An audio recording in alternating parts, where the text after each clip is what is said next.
الحمد لله الذي أنعم علينا بالإيمان والإسلام. أشهد أن لا إله إلا الله وحده لا شريك له ذو الجلال والإكرام. وأشهد أن سيدنا ونبينا محمدا عبده ورسوله المبعوث إلى سائر الأمم. Allahumma salli wa sallim wa barik ala Sayyidina Muhammadin fil awwalina wal akhirin wa ala alihi wa sahbihi wa tabi'in wa man tabi'ahum bi ihsanin ila yaumiddin. Amma ba'd, faya ayyuhal ikhwanu rahimakumullah, usikum wa nafsi bitaqwallahi wa ta'atihi la'allakum turhamun. Qala Allah Ta'ala fil Qur'anil Karim wa huwa asdaqul qailin, a'udzu billahi minasy syaithanir rajim, bismillahirrahmanirrahim, innamal mu'minuna ikhwatun fa aslihu baina akhwaykum wattaqullaha la'allakum turhamun. Sadaqallahul azim. Jamaah Jumat rahimakumullah. Suatu hari seorang imam besar, Abdullah bin Mubarak, bertanya kepada Imam Sofwan As-Sauri, "Wahai Imam Sofwan, bagaimana pendapatmu tentang Imam Abu Hanifah?" Kemudian dijawab oleh Imam Sofwan As-Sauri, "Aku dengar dia adalah orang yang suka bertakwil dan suka berkias. Sungguh dua hal itu tidak aku sukai." Kemudian Abdullah bin Mubarak menyodorkan tulisan sambil berkata, "Wahai Imam, aku membawakan tulisan untuk engkau. Kiranya engkau sudi membaca." Maka kemudian tulisan itu dibaca oleh Imam Sofwan As-Sauri. Kemudian setelah membaca, beliau berkomentar, "Subhanallah, ini pendapat-pendapat yang sangat cerdas. Ini bagus sekali pembahasannya. Ini pasti datang dari seorang yang sangat alim dan sangat faqih tentang agama." Kemudian Abdullah bin Mubarak mengatakan, "Wahai Imam, ketahuilah bahwasanya pendapat-pendapat itu adalah pendapat dari Imam Abu Hanifah." Jamaah sekalian, inilah contoh daripada pendahulu kita, bagaimana cara menyambung dan mendamaikan dua pihak yang saling berselisih. Maka jika ada di antara kita terjadi perselisihan, maka tugas kita adalah untuk mendamaikan, menyambungkan, dan merekatkan. Jangan sampai ketika ada seseorang yang membicarakan kejelekan orang lain, kemudian kita justru menambah-nambahi. Dan ini sekarang terjadi di era kita. Setiap ada kekhilafan daripada ulama kita, kemudian hampir sebagian besar ikut menghujat, ikut menghina, seakan-akan dia lebih alim dan lebih cerdas, lebih pandai daripada para ulama tersebut. Maka mari kita jauhi sikap yang demikian, sebab dia akan dituntut di akhirat dengan hujatan tersebut, kemudian dia harus membayar hujatan ini dengan amal solehnya.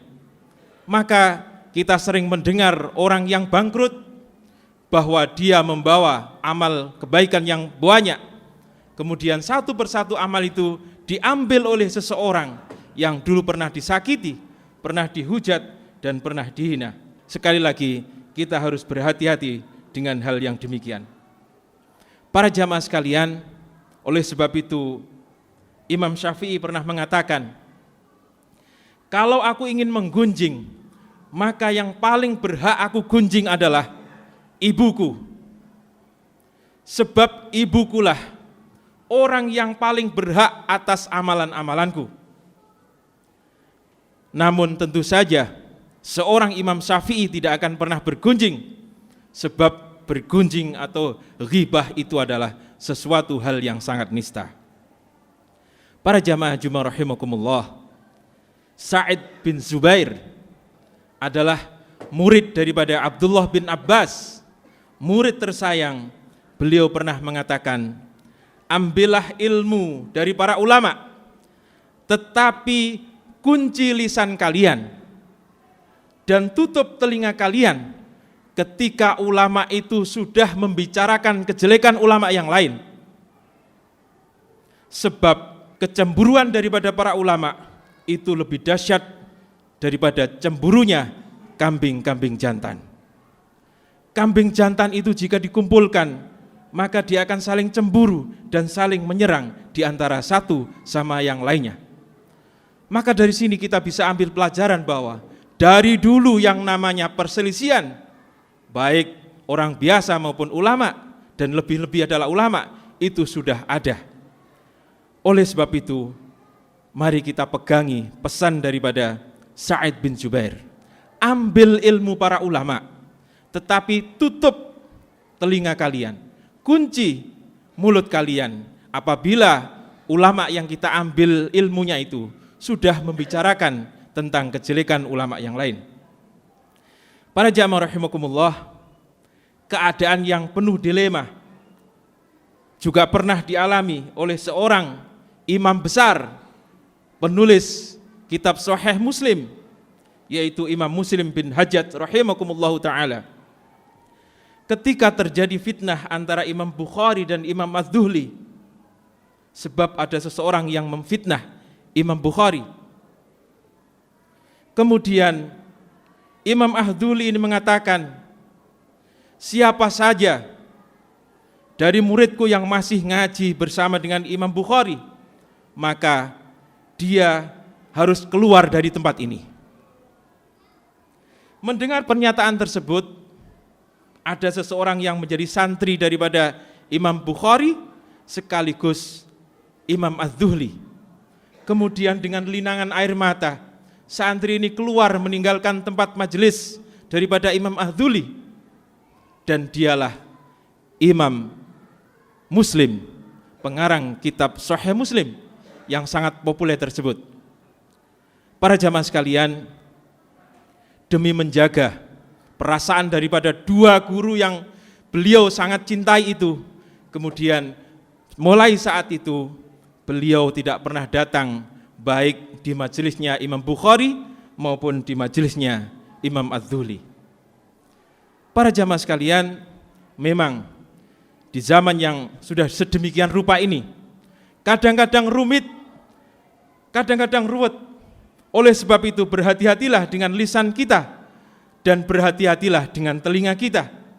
Sebisa mungkin kita menarik diri dari pertikaian-pertikaian, terutama yang menimpa para ulama kita. Suatu ketika Imam Syafi'i mendengar ada sekelompok orang yang membicarakan tentang pertikaian di antara para sahabat Nabi. Kemudian beliau berkomentar, apa yang tangan kita tidak ikut terlibat di dalamnya, maka jangan sampai lisan kita berdosa karenanya. Kalau kita bisa, mari kita damaikan. Tetapi kalau tidak bisa, minimal kita tidak ikut di dalamnya. Kemudian lanjut beliau, wattaqullah, dan bertakwalah kalian kepada Allah. Lalu apa yang disebut dengan takwa itu? Sayyidina Umar pernah bertanya kepada Ubay bin Ka'ab, salah satu daripada imam Masjid Nabawi, wahai Ubay, takwa itu apa? Wahai Amirul Mukminin, pernahkah engkau berjalan di sebuah jalan yang sangat licin, penuh duri dan penuh kerikil, sementara cahayanya remang-remang dan tidak jelas? Kemudian dijawab oleh Sayyidina Umar, tentu pernah wahai Ubay. Lalu apa yang engkau lakukan wahai Amirul Mukminin? Tentu saya sangat berhati-hati. Fadzalika taqwa, kata Ubay, itulah yang disebut dengan takwa. Bahwa takwa itu adalah hati-hati. Hati-hati karena takut tidak diperhatikan oleh Zat yang Maha Pecinta. Hati-hati karena takut ditinggalkan oleh Allah Subhanahu wa taala. Itulah takwa. Jamaah Jumat rahimakumullah, semoga Allah menjadikan kita semua orang yang mampu mengasah hati kita untuk berukhuwah. Semoga dengan berukhuwah kita bisa saling mengenal, saling memahami, dan saling cinta karena Allah, saling menolong karena Allah, saling menanggung beban karena Allah, saling mendahulukan karena Allah, dan tidak berprasangka buruk kepada yang lain. Sebab jika seseorang sudah berprasangka buruk, maka dia akan mencari aib, kemudian menggunjingkannya, kemudian merendahkannya, dan saling menghujat, saling menghejek di antara mereka. Ja'alanallahu wa iyyakum minal faizinal aminin wa adkhalana wa iyyakum fi zumrati ibadiyis salihin. A'udzu billahi minasyaitonir rajim. Bismillahirrahmanirrahim. Wa tazawwadu fa inna khairaz zadi taqwa wattaquni ya ulil albab. Barakallahu li wa lakum fil Qur'anil azim wa nafa'ani wa iyyakum bima fihi minal ayati wa dzikril hakim. Wa taqabbal minni wa minkum tilawatahu innahu wal ghafurur rahim. Wa qur rabbighfir warham wa anta khairur rahimin.